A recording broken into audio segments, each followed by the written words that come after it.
Brings me to Charleston White. Charleston White just came under fire after Los Angeles rapper Slim 400 was shot and killed in LA. Now he came under fire because of the simple fact that he said Slim 400 should burn in hell because the Bloods and the Crips or gang members are the ones holding our communities in hostage.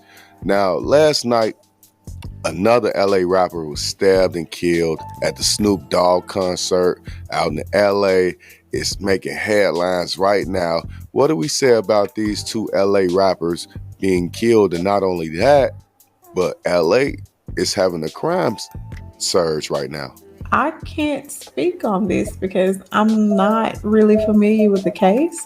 I hate that anybody anywhere is having any kind of crime spree. I hate that people, especially of color, I mean, forgive me, but I'm always rooting for everybody that's black. But the fact that we cannot learn to get along, we cannot learn to support each other.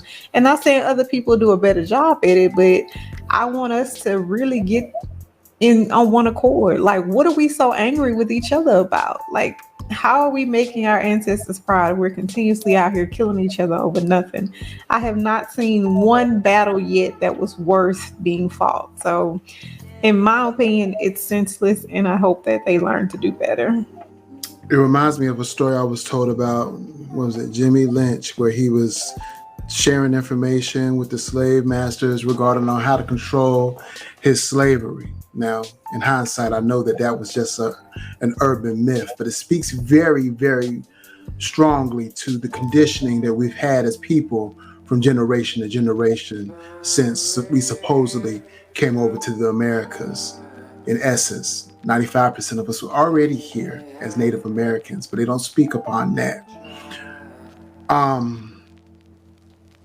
It's sad that, that we have this perpetuance of violence. It's like everybody's our enemy, but we're also our own enemy. Why are we targeting ourselves when so many others target us? The systems in place, the domains, educationally we're attacked because they don't give us the information. They don't give us the history. They don't teach us appropriately. Our schools are disenfranchised because school systems are funded by property taxes. So if you live in a poor neighborhood, you're going to have a poor educational system. Why do they build more prisons and not enough educational systems to help our people? Because they are funded, because private prisons are the lifeline for a lot of economic businesses. Michael Jordan himself is an investor in private prisons. Our own people are our worst enemies at times, and it's sad. All right, Kilo, why don't you tell us how you feel about that rapper being killed last night? How does it make an impression on you by being a rapper? Well, Drakeo the Ruler, I've heard his name before. I had just got into his music just to listen to it after he passed, just to get a better idea who he was, because I've heard his name a lot and know that he got a lot of respect with a lot of my LA friends and things like that. So it's sad to see, that's like the fourth rapper death this week, if anybody's counting. Fourth or could be fifth. It's sad to see, but it's just it's something that we keep seeing, and we almost numb to this. It's almost like, okay, Drakeo dead, okay, what's next?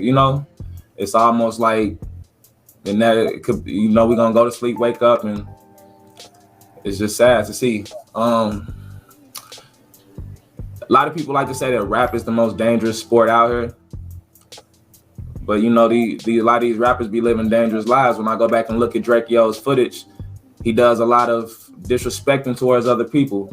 He BAN this and woo this, going off on people online on the internet.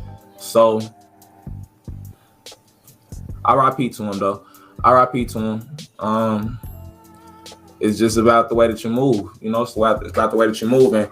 And how Curly Blue said, I shout out to you. You said 95% of us were already here. That means we spilling this blood on our own land while we getting finessed out of our land. So it's definitely some changes need to be made. Life Coach CW, two rappers from Los Angeles was murdered within a week. What do you think about that? And you know my theory right now. You know my theory I've been pushing.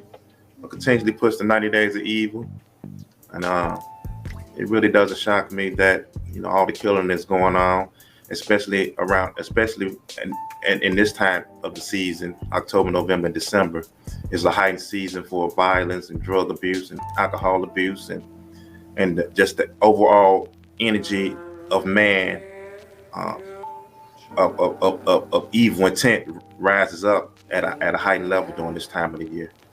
Um, the rap community, you know, it's a community that black people, urban black people, really latched on to seek out a better way of life. Some way we lost sight of that. No different than when the drug war when the drug war was at its height, when blacks really didn't all the jobs had got removed out of the urban black communities and got replaced with guns and drugs, and black men decided to take on selling drugs to get out get their peoples out get their families out of the ghettos and into better positions, or get a piece of property or start a business. Now that's the same way with the rap gang. It's a shame that we are losing each other in the midst of this business or entity that serves to help boost us or get us in a better position in life. And so it's like giving diamonds, throwing diamonds and pearls to pigs. It's just like it's a shame that we just blow over our opportunities that we are given in life.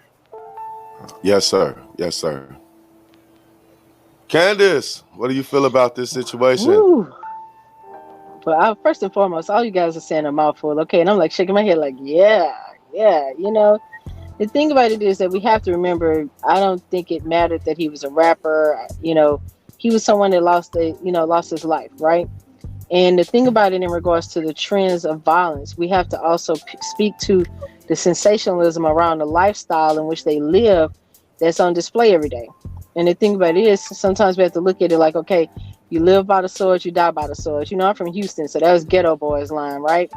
So it's like sometimes we have to look at that, but at the same time, you always look at that rising star as, man, if they were still here, what would their greatness have been? What would their contribution have been to community? So it's kind of like you have to think about it in that sense too. It's a loss, but at the same time, hopefully someone else is waking up and saying, okay, going the violent route or going the gang route or going the flashy route, maybe that's not the way that, it should be. So maybe hopefully people will learn some lessons out of it. I don't think it mattered where they were from. Violence is everywhere. It's just about what's being reported.